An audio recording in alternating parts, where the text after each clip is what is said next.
You can relax now that you're out of the disturber. We're going to have some fun. Haha. My husband whispered into his niece's ear. The person in the way, as my husband put it, was my daughter. I had to leave home on an urgent business trip. I was anxious about being away from my daughter for a few days, but my husband sent me off, telling me to go in peace. My daughter and my husband usually spend a lot of time together, so I wasn't worried about leaving her in his care. However, recently my daughter has been acting somewhat strangely. In hindsight, I should have dug deeper into the feelings I felt at this time. Mom, don't go to work. I am an unfit mother for not being able to recognize the SOS as best I could from my daughter, who clung to my leg and refused to move away. I had no idea that my husband would lock my daughter in a storage room and go on a trip with my niece. I will never be able to forgive my husband for what he did to my daughter and niece. My name is Tara. I married my husband of the same age when I became pregnant with my daughter Stella, who will be 5 this year. I met my husband through a very ordinary introduction by a friend. At the time, my husband was working for a toy manufacturer because of his love for children, and I had just been selected for my first project at work. We were both busy with work and had no idea that we were going to get married. But then I found out I was pregnant with our daughter.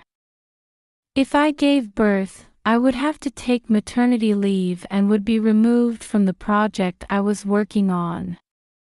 It was an opportunity that was available to me, but I had already seen a number of people in my company do this, and I felt miserable and unsure about my future. But in my distress, my husband said to me, "I'll quit my job and become a full-time husband." My husband took up his current job because he wanted his children to one day be able to use the toys he had been involved in producing. My husband had already been involved in the development of several products, which were actually sold. I want you to make my dream come true. Let's get married, Tara. My husband's words made me determined to have my daughter. I explained the situation to the company and returned to work 3 months after giving birth. Despite some blanks, I managed to work on the project until the end, which was a valuable experience for me. Returning to work immediately after childbirth was often difficult, but thinking about my husband and lovely daughter waiting for me at home made me work harder than ever. And now I am struggling every day as the leader of a newly launched project. On weekdays, I leave work on time by bringing work home and tries to spend as much time with my daughter as possible, but sometimes I have to work on holidays or go on business trips. Even at such times, my daughter does not look lonely and says encouragingly, "Be sure to work hard." She says encouragingly. Although being a full-time house husband was still not well understood in some parts of the world, our family did our respective roles and lived happily together. Then one day, my sister-in-law came to me for advice about her divorce. Her sister-in-law's husband is 10 years older than her and they have often clashed because of their different ways of thinking. Recently, it escalated and she was forced to raise her hand to him, which led to the divorce. It's been a tough time for you, sister-in-law. Not at all. It's rather refreshing. I don't have to see my daughter, Amelia, crying anymore. My sister-in-law has a daughter, Amelia, who will be 11 this year. When my sister-in-law was attacked by her ex-husband, my niece witnessed it and started crying, and her ex-husband stopped his violence towards her, but she feared that one day his violence would be directed at my niece as well, so she decided to divorce him. After hearing her story, my husband said, "If you have any problems, just tell me anything. I'm always at home," as if in jest, which made me laugh. However, I nodded my head broadly at my husband's words about telling me anything. She had persuaded my reluctant parents-in-laws when my husband left the company to become a full-time house husband. Nowadays, it's not about being a man or a woman. Those who can do it will do it. Without those words from my sister-in-law, I would not have been able to build a good relationship with my parents-in-law. It is also thanks to my sister-in-law that we are living happily now. When you are in trouble, it's on both sides. You can always rely on me. Really? Thank you. Actually, I'd like to move to your neighborhood. Wouldn't that be a nuisance? Nuisance is outrageous. She said that following the divorce, she was supposed to move out of the rented flat she had rented in her ex-husband's name. I thought about going back to my parents-in-law's house, but my parents-in-law's house is an hour's drive from here, which is too far for her to commute to work, and my niece would have to change schools. As our house is within the school district of the primary school my niece attends, my sister-in-law and niece were lucky enough to move into a nearby flat that was available. Furthermore, at my husband's suggestion, my niece was to be kept at our house from after school until my sister-in-law finished work. Previously, my sister-in-law had been working part-time, but with the divorce she was to start working full-time. She was worried that her niece would be home alone when she came home from school because she would be working longer hours. She was worried that she might be overprotective of my niece, who was now in the 5th year of primary school, but it was my husband who persuaded her that it was too late to wait until something had happened. Let's at least watch her closely while she is in primary school. My husband was originally very fond of my niece and she called him Big Brother and missed him. I also convinced my sister-in-law that I wanted my niece to be my daughter's playmate, and when she was away on business, she would look after my niece at home. Thus our new life was to begin. We originally lived close to each other, so my daughter and niece also saw each other more often than they would have done as cousins. They both got used to their new lives very quickly and it seemed to be off to a good start, but then my daughter suddenly started not wanting to leave me. She had been seeing me off to work for as long as I can remember, so I thought she was completely used to being away. Is she lonely? Or is she anxious about something?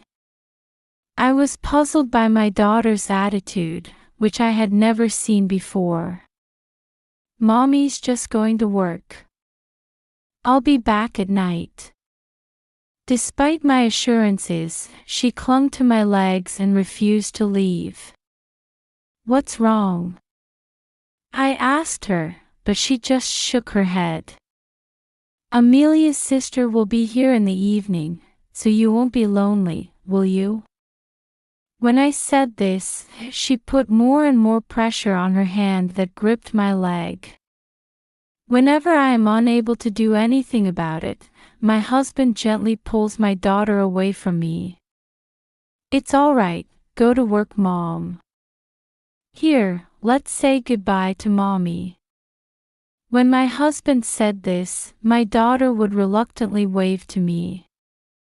I wondered what on earth had caused my daughter to become so restless. Although I was concerned about it, I couldn't find time to spend with my daughter because of my work. When I talked to my husband about it, he was optimistic. Maybe she had a bad day at kindergarten. He was optimistic. Besides, Amelia's there too. I talked to Amelia about things that are hard for us to talk about. I don't know. I hope so. Don't worry. Look at today's photo. Her husband showed her a photo of his niece and daughter taken with his phone. It was a picture of them in the middle of talking with their mouths covered, as if they were having some kind of private conversation. I looked at it and decided to stop forcing my daughter to tell me the cause of the problem, as I thought it might indeed be easier for children to tell each other.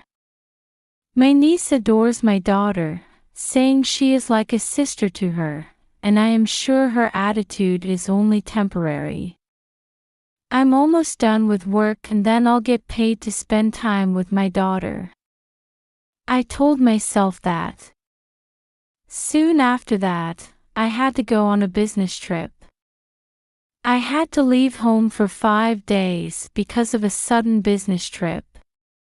I was worried about my daughter, but my husband's words of encouragement, "Don't worry about it, go ahead," encouraged me to pack my bags, and 2 days later I left for my business trip. My niece had just come to visit, and my husband, daughter, and niece saw me off and I left home. I remember my husband and niece were all smiles. But how was my daughter? At the time, I had no idea that something like that would happen. By the time I boarded the bullet train, things were unfolding at home that I had not expected. My husband was getting ready to leave. My niece saw this and asked, "Stella, aren't you going with us?" She asked anxiously. Stella is going with Mom on her business trip. As soon as Mom gets back from work, it looks like they're going out together. Right. Having thus talked his niece out of it, my husband ordered his daughter to look for something. "Stella, there's something in the shed that's very important to Mom. I need you to find it for me before Mommy comes back." Stella believed him and went to the storeroom to look for an unlikely find, a small round pearl. When he confirms that Stella has entered the storeroom, he closes the door from the outside. His daughter, who had her back to the door, did not notice this. "You can relax now that you're out of the disturber. We're going to have some fun. Haha." My husband shook his niece's hand anxiously and went off on the trip. 4 days later, he returned from the trip in a good mood. He spoke to his niece, who looked downcast, saying things like, "The trip was fun." Just before unlocking the front door, he suddenly saw a shed in the corner of the garden and turned pale.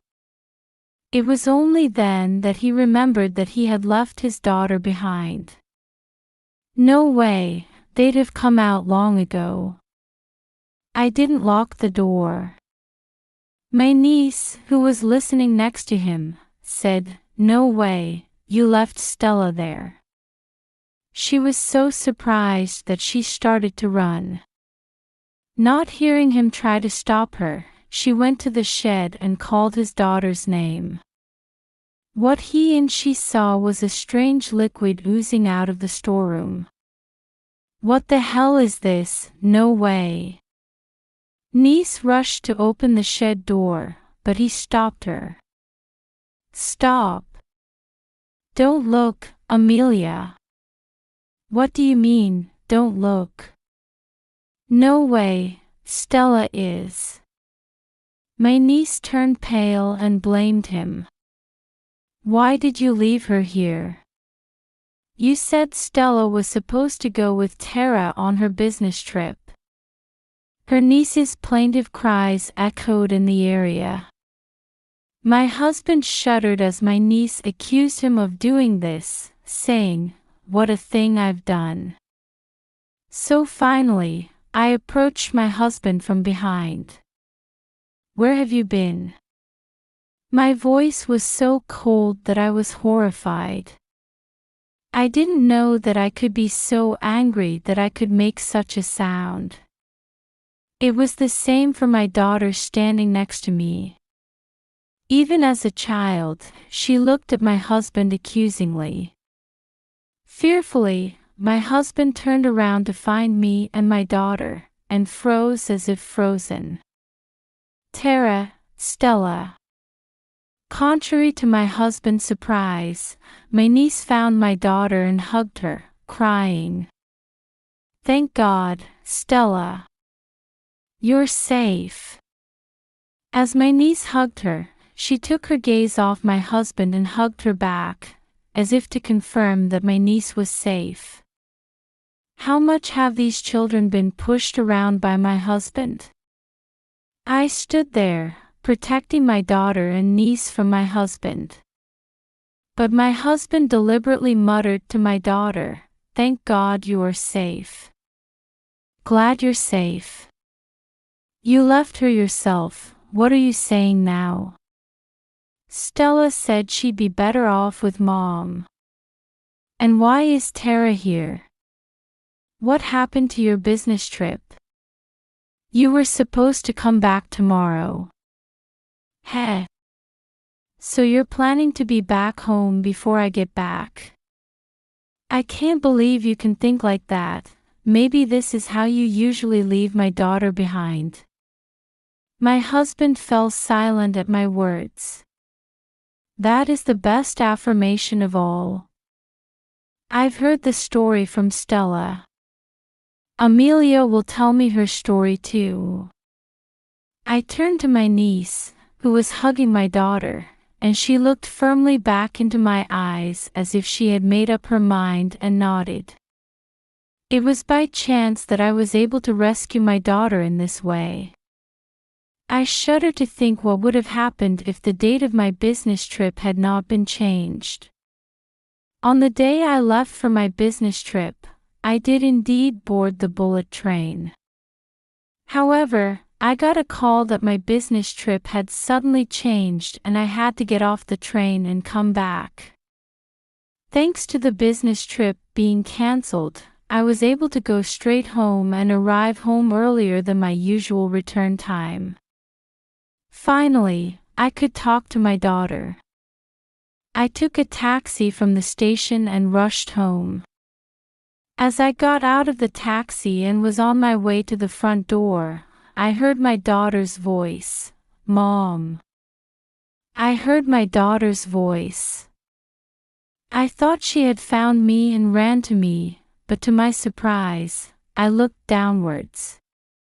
To my surprise, her voice was coming from inside the storeroom. "Stella." I rushed to open the door of the storeroom and found my daughter there, sweating and sobbing. At her feet, the water-filled Super Ball I had given her was exploding.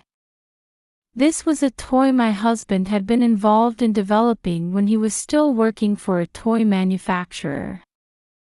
I had bought it for my daughter to cheer her up a little when she started to choke. She must have panicked and the door was closed and either threw it or stepped on it, causing it to burst. Oozing out of the shed was the liquid from this Super Ball bursting. Other items of her worn clothes were scattered on the floor. "What are you doing here?" I hugged my daughter, who was sobbing, and asked her. Then my daughter told me a story that made me so furious that I could call it the first time in my life. Stella told me that Daddy told her to find her mama's pearls. "She's quite shocked that you left her and that she was locked up. You said I locked her in, but the door would have been unlocked. I thought I could get out on her own. Even an adult would be scared of a door being suddenly shut.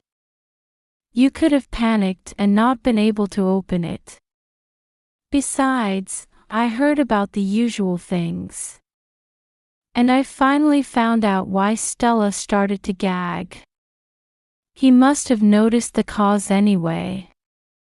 He was the one who had caused it, after all.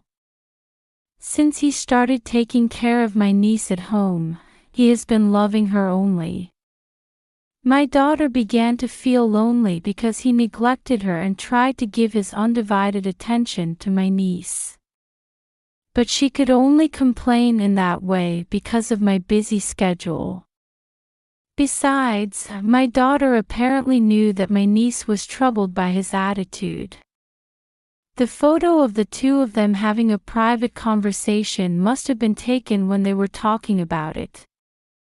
She really wanted to tell me about my niece and have me do something about it. But she didn't yet have the words to tell me exactly that, and she didn't know what to say to me. When she finally told me, her words were faltering, but she still worried about her niece as much as she could. What a kind girl she was, even though she had been lonely herself. I heard from her and immediately phoned my husband. But no matter how many times I called, my husband did not pick up the phone. Usually he would call back immediately, and he never answered the phone like this. Something was wrong. I thought so and contacted my sister-in-law. That's when I heard the shocking news. My husband had told my sister-in-law that he was going on a trip with our daughter and niece. My husband had contacted my sister-in-law as soon as he found out about my business trip. Tara is going on a long business trip. Stella will probably miss her during that time, so I'm thinking of taking Amelia with me on the trip. My sister-in-law was also just busy with work and was worried about not being able to take care of her daughter. My husband lied and said that my daughter and niece wanted to go to a theme park, and my sister-in-law agreed to my husband's proposal to take them. Of course, I never heard that from my husband. When I heard about this, my blood boiled. Did my husband really intend to leave my daughter home alone during that trip? I told my sister-in-law that my daughter remained at home. When I also told her that I could not contact my husband, she said she would try to call him herself, and that is where I hung up with my sister-in-law. I thought it was odd, so I went through the house, and to my surprise, it's just not right. There are a lot of leftovers in the fridge and the water heater in the bathroom is left on. Could this be so Stella can stay at home alone? Well, that's... My husband had prepared just this and tried to leave our 5-year-old daughter behind for 4 days. He was taking his niece to a theme park with him, and he said he had to hang up because it was his turn to go to the attractions. A photo of my niece alone was also sent to my sister-in-law's phone. Having confirmed that my niece was safe for the time being, my sister-in-law and I decided to wait for my husband and niece to return home, despite our anger. My husband had also sent me a photo of my daughter and niece, perhaps to create an alibi. The background was our house, so he must have sent me one taken earlier. My sister-in-law had sent me a photo of my niece playing at a theme park. It was accompanied by a white background and even an episode of the two of them having a good time. And my husband, who thought we didn't know, came home in a good mood, having forgotten all about the daughter he had left behind. Why did my husband want to travel only with my niece? Even though she had always loved him, his behavior was unusual. Of course, I am not the only one who thinks so. What the hell are you really doing? You're crazy to leave your own daughter behind and go on a trip with your niece. Sister. Why are you here? Tara told me everything. My sister-in-law jumped in, out of breath. She must have run all the way here on her way home from work. When my niece saw my sister-in-law, she left my daughter and ran to her. Mother. Amelia, I'm sorry. There, for the first time, my niece told me everything about my husband's behavior. My daughter told me that as soon as he started taking care of my niece at our house, my husband started to only care about my niece. In my daughter's eyes, this seemed to be the case, but in reality it was more of a push on my niece. He had a bizarre need to take photographs of his niece. At first, my niece smiled and agreed with my husband's words that he would send them to her mother, but gradually his behavior escalated. He started ordering her to pose like this, which my niece found strange. However, once she said no, the husband said, "I'll tell your mother," as if he was blaming his niece. I could say that Amelia is a bad girl who doesn't listen to us, so we can't take care of her anymore.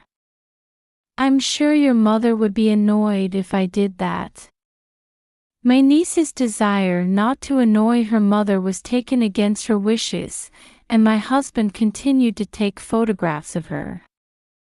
Finally, he took her on a trip, just the two of them. I really didn't want to go on the trip. He held my hand and it made me feel uncomfortable. Hey, Amelia.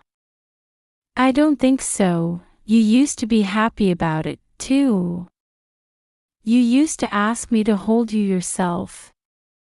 When my sister-in-law heard what my husband said, she shouted at him, "How old are you talking about?" She shouted at him. She then hugged her daughter tightly again. Like my daughter, my niece had been putting up with my husband's behavior because she did not want to worry her mother. And he mistakenly believed that this was because his niece missed him. My sister-in-law tearfully apologized to her daughter for agreeing to the trip without any sense of danger to him. She regretted leaving her daughter in his care because she felt comfortable leaving her in his care on a regular basis. I'm sorry, Amelia. If only your mother had been more careful. Her daughter shook her head in my sister-in-law's arms. Then, in a trembling voice, she said she never wanted to see my husband again. Hearing this, he began to panic pitifully. Amelia, don't say that. I just want to adore you. Don't you ever go near Amelia again. Oh, no. My sister-in-law then took the phone from my flustered husband, telling him to delete the photos he had taken.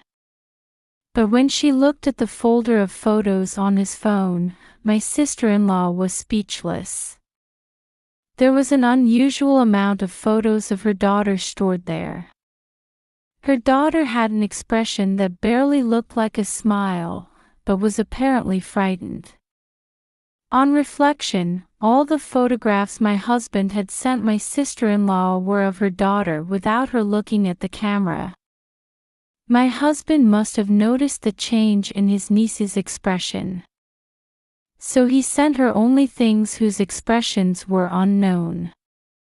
And yet my husband let his desires run wild and took my niece out. Disgusting. I was nauseated by my husband's abnormality. My sister-in-law also seemed unable to move, clutching his phone. We hid our daughters firmly behind each other's backs and confronted my husband. I had not the slightest intention of forgiving him for leaving my daughter behind, but I didn't want my husband anywhere near my daughter and niece anymore. That was the moment when all love and everything else vanished. No, listen to me. I love Amelia and of course I love Stella too. He is still making some excuse, but it only frightens my daughter and niece even more.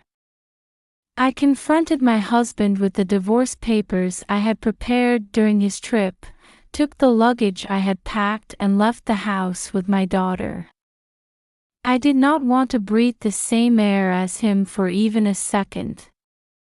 My sister-in-law and niece followed me and my daughter out of the house. All that followed was my husband's plaintive cries. I then drove my sister-in-law and niece to my parents-in-law's house and reported my husband to my parents-in-law's. When I told them that I had handed in the divorce papers and left, they promised that they would take care of the rest. They would make sure that my husband would never come near us again. My niece finally felt truly at ease after hearing her parents-in-law's words. My sister-in-law and niece will continue to live with my in-laws, and they will adjust their work and schooling, but my niece will probably have to change schools. I can't rule out the possibility that my husband will ambush my niece on her way to school. My daughter and I have also decided to return to my parents' home. During my husband's trip, I had been handling work, housework and childcare on my own, but my daughter is a strong girl and I felt that I could handle it well enough on my own. I could live with my daughter without my husband. Those 4 hellish days certainly gave me confidence. My parents are kind enough to let me live at home for a while, but I am thinking of moving closer to work before my daughter starts primary school. We each started anew in this way, but only my husband was still haunted by the past. Thanks to my parents-in-law, the divorce was finalized without my husband ever seeing me, but he continued to call me and eventually came to see me at my parents' house. My husband, who was supposed to have already been cut off from me, my daughter and the residents of my in-laws' house, including my parents-in-laws, was still insistent on getting back together with me. I can't imagine my life without Tara and Stella. I could no longer feel anything but fear in my husband's words. I asked my parents to contact the police and have them take my husband away, who kept shouting at the door. My husband was given a restraining order by the police and finally seemed to understand that he had become alone. It was too late to grieve now, even though it was he who had destroyed everything. How is my husband, who was a full-time house husband, going to make a living? It's none of my business. My daughter looked depressed for a while because of this incident, but recently she has finally started to smile again. She and her husband have divorced, but she still keeps in touch with my sister-in-law and niece, and they have started to smile together. We are in the process of planning an upcoming trip to a theme park for the 4 of us to override my niece's memories of the theme parks, which have been ruined. I hope to create many more happy memories for my daughter.